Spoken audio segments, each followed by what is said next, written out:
امام ابن قیم رحمت اللہ علیہ فرمایا کرتے تھے کہ جب روح عالم ارواح سے نیچے آتی ہے، یہ صاف اور شفاف ہوتی ہے، یہ نیٹ اینڈ کلین ہوتی ہے، اس نے وہاں پہ کیونکہ یہ روح علیین سے آئی ہے، اس نے وہاں نافرمانی کو نہیں دیکھا، گناہوں کو نہیں دیکھا، خطاؤں کو نہیں دیکھا، لغزشوں کو نہیں دیکھا۔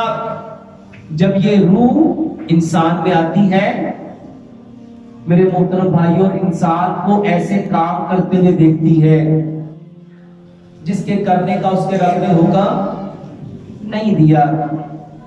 تو میرے محترم بھائیوں، اس پہلی حدیث کی طرف ذرا چلیں۔ دو نعمتیں ایسی ہیں جس کی انسان قدر نہیں کرتا، اس میں سب سے پہلی نعمت صحت ہے۔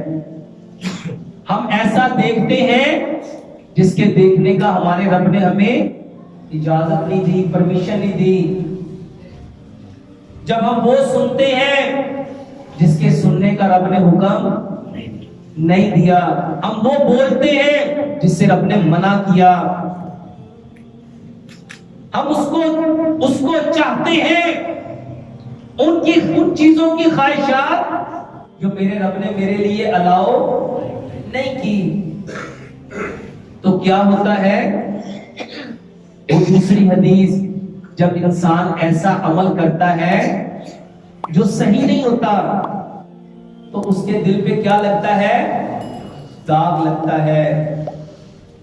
جب ایک گناہ کیا تو ایک داغ، جب دوسرا کیا تو دو داغ، تین کیے تو تین داغ، حتیٰ کہ وہ گناہ کرتا گیا اور دل اس کا سیاہ ہو گیا۔ میرے محترم بھائیوں، یہ دل کیا ہے؟ یہ حقیقت میں میرے محترم بھائیوں، جب روح آسمان سے آتی ہے تو صاف شفاف ہوتی ہے، اور روح کہاں ہوتی ہے؟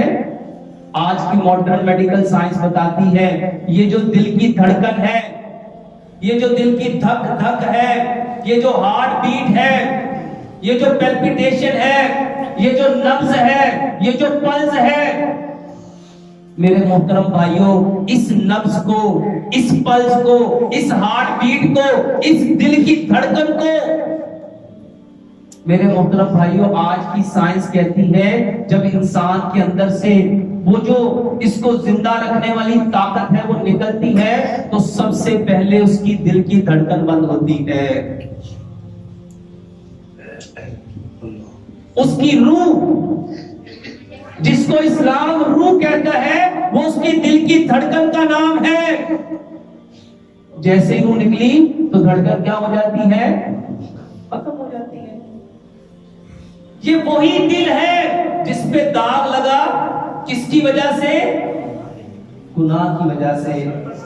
اس کو سمجھو، جب روح آسمان سے آئی تو میرے محترم بھائیوں جب بندے کے بدن میں آتی ہے تو اس کا دل چلنا شروع ہو جاتا ہے، دھڑکنا شروع ہو جاتا ہے، اور روح جب دیکھتی ہے کہ اس بندے نے ایسا کام کر لیا ہے جس کی وجہ سے میرے اوپر کیا لگ گیا؟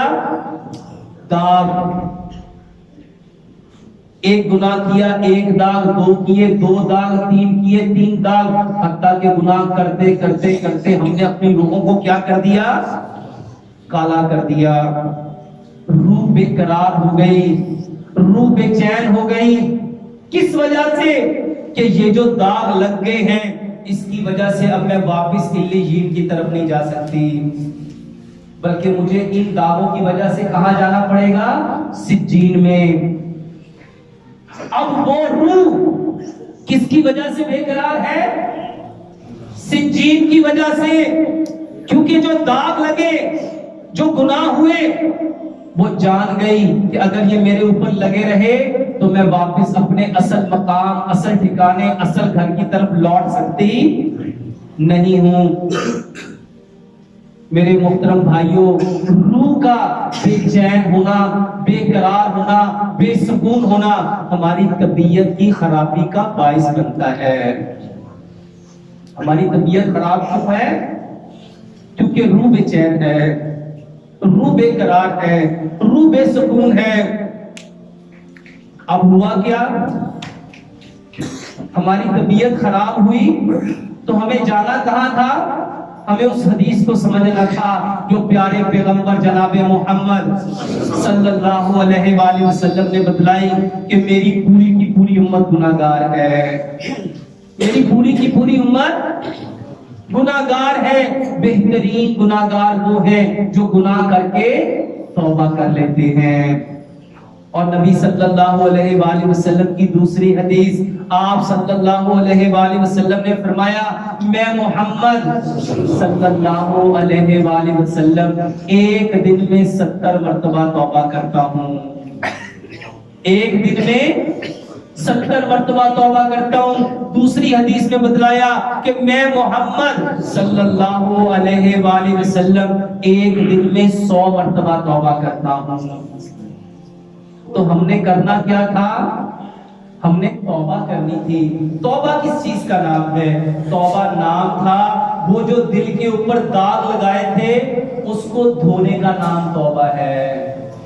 روح کے غسل کا نام توبہ ہے۔ اور ہم نے کیا کرنا تھا؟ ہم نے اپنی روح کو ان گناہوں سے، ان سیاہیوں سے، وہ جو داغ لگے تھے اس سے صاف کرنا تھا۔ اور ہم نے کیا شروع کر دیا؟ استغفر اللہ استغفر اللہ استغفر اللہ استغفر اللہ۔ کیا وہ جو میرے دل پہ داغ لگا تھا مجھے اس کا احساس ہوا استغفر اللہ کہتے ہوئے؟ مجھے پوری تسبیح استغفار کی پڑھنے کے بعد کیا ریئلائز ہوا کہ وہ جو داغ لگا ہے جس کی وجہ سے میری روح بے چین ہے، بے قرار ہے، بے سکون ہے، کیا استغفار پڑھ کے اس کو سیٹسفیکشن مل گئی؟ کیا وہ پرسکون ہو گئی؟ میرے محترم بھائیوں نہیں ہوئی۔ کیوں نہیں ہوئی؟ کیونکہ ہم نے اپنے اس داغ کو بالکل اس طرح دھونا تھا جیسے سفید کپڑے کو داغ سے دھوتے ہیں۔ لیکن ہوا کیا؟ داغ کو دھویا نہیں، طبیعت خراب ہوئی، آپ ڈاکٹر کے پاس چلے گئے۔ اب ڈاکٹر کے پاس گئے، ڈاکٹر بیچارہ جانتا ہی نہیں علیین کیا ہے، سجین کیا ہے، گناہ کیا ہے، داغ کیا ہے، دل کیا ہے، روح کیا ہے، اس کو پتہ ہی نہیں۔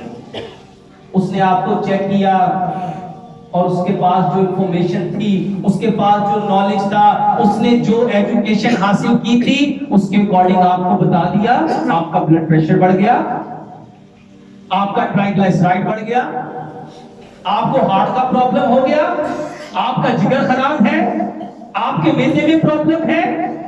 ذرا سوچو اس کتاب میں، اس قرآن میں قسمیں کھا کھا کے جس انسان کی پیدائش کے بارے میں کہا گیا ہو وَالتِّينِ وَالزَّيْتُونِ وَطُورِ سِينِينَ وَهَٰذَا الْبَلَدِ الْأَمِينِ، پھر کہا لَقَدْ، یہ بھی قسم ہے، خَلَقْنَا الْإِنسَانَ فِي أَحْسَنِ تَقْوِيمٍ، جس کو سب سے بہتر تقویم پہ پیدا کیا، سب سے بہترین بنایا، قسمیں کھا کھا کے، زیتون کی قسم، انجیر کی قسم، طور سینا پہاڑ کی قسم، اے نبی تیرے اس شہر کی قسم، ہم نے انسان کو سب سے بہترین بنایا۔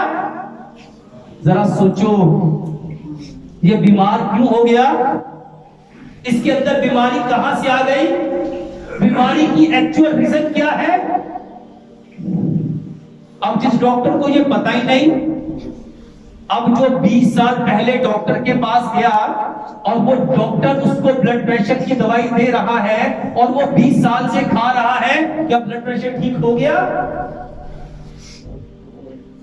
جس کو گردوں کا مسئلہ تھا، جس کو جگر کا مسئلہ تھا، کیا جگر ٹھیک ہو گیا؟